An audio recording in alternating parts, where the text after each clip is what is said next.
Sensibiliser sur la violence faite aux femmes, dénoncer et porter la voix de ces milliers de femmes qui souffrent de ce fléau. C'est l'objectif visé par la dynamique Cha de Christelle Rundonoupo, réunie ce mardi 10 décembre à Bénin Royal Hotel. Placée sous le thème « Différentes générations parlent, écouter, entendre et agir », cette conférence publique qui s'inscrit dans le cadre des 16 jours d'activisme pour l'élimination des violences faites aux femmes a pour but de trouver des solutions idoines et durables à ce phénomène qui persiste dans notre société.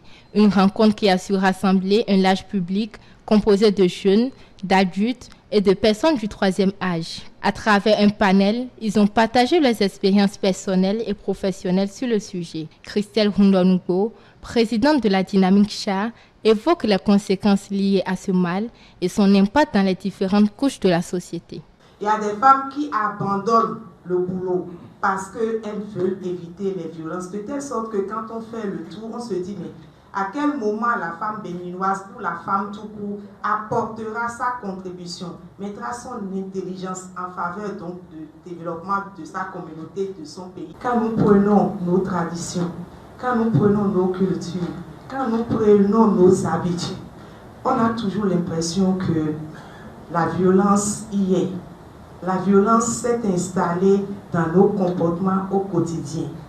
Et tout porte à croire que quand nous ne manifestons pas un côté violent, nous ne sommes pas un être humain.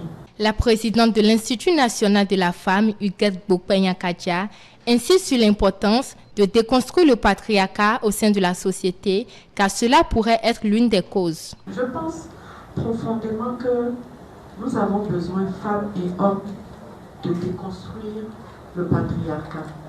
Parce que tout vient de là. En fait, c'est à la fois un système de pensée et un système qui s'est incrusté dans les habitudes, dans les croyances, dans les institutions, dans l'État, partout.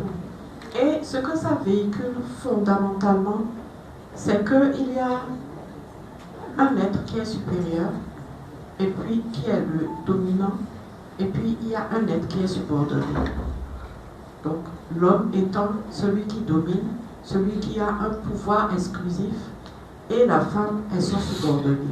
C'est fondamental parce que c'est ça qui explique qu'on peut violer même un enfant, même un bébé. Quelques participants nous livrent ici leurs appréciations sur cette séance de partage.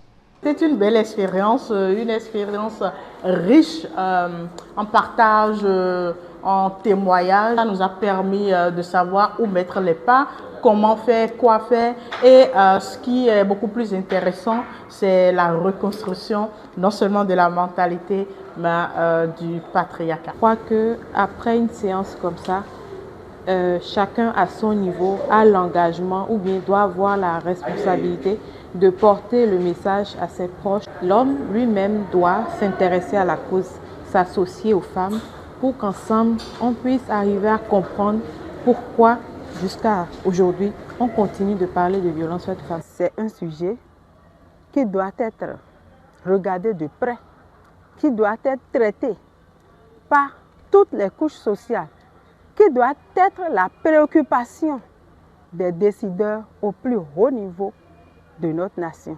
La conférence s'est conclue sur un appel à la solidarité intergénérationnelle, à l'importance de l'éducation, à l'égalité dès le plus jeune âge et à la nécessité de créer des environnements sûrs pour les femmes, quelle que soit leur tranche d'âge.